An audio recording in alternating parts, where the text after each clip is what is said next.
Where your treasure is, there will your heart be also. God has given us unlimited treasures in His Word. Every time we open it, we can discover a new treasure or admire an old one. What will we find today? Here's Carla Early with Treasure Hunt in the Word. During the COVID shutdown, we had no idea how long it would last, how many problems it would cause with the economy, or how many people would die. The death toll kept rising, the economy kept falling, restaurants, churches, schools, businesses remained closed. For many, hope was quickly slipping away. But for those of us who knew the Lord, our hope was built on a firmer foundation than our jobs, our social circle, the economy, or even life itself.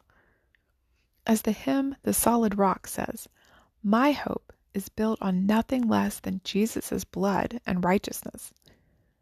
Our hope during that time wasn't in finding toilet paper at the grocery store, the job that we may or may not have had at the time, or even on the possibility of a vaccine. We could confidently say, "On Christ the solid rock I stand. All other ground is sinking sand," as we could almost see the sinking foundation of others. Don't you think the Lord used that time to show people how unstable their lives really were? In Acts 27, the occupants of a small ship in the Mediterranean Sea found themselves in a storm with no foundation to stand on except the helpless ship. Travel in the Mediterranean becomes dangerous in the fall and impossible in the winter. Though Paul had warned them to winter in the harbor of Fair Havens, Julius, the centurion in charge, chose to take the advice of the ship's owner and try to get to a better harbor. They ended up in a storm that would not abate. They threw cargo and tackle overboard, but the storm still tossed them about. All hope was given up. Paul and his friends knew the storm was not the strongest part of this equation. God was. He was in control. He wasn't surprised by this.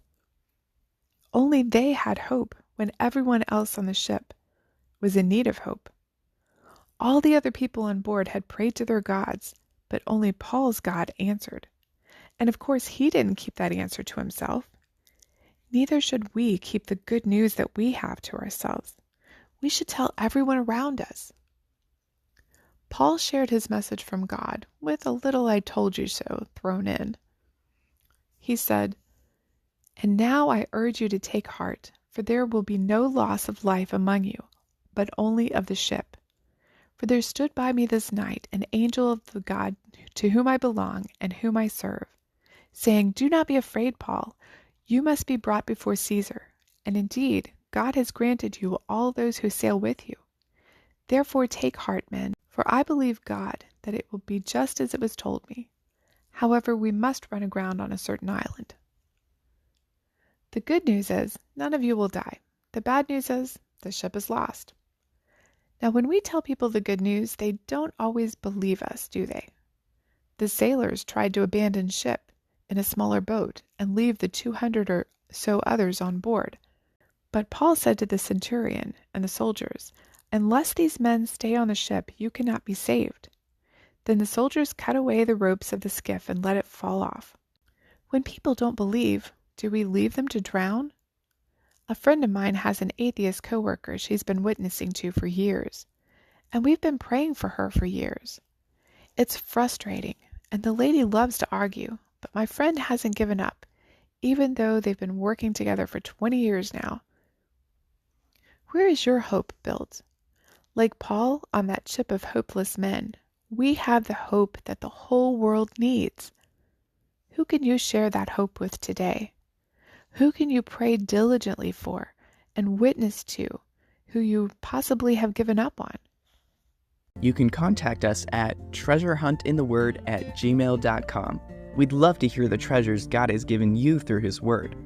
You can listen to other episodes on our website, which you can find in the description below. Thank you for listening, and remember, where your treasure is, there will your heart be also.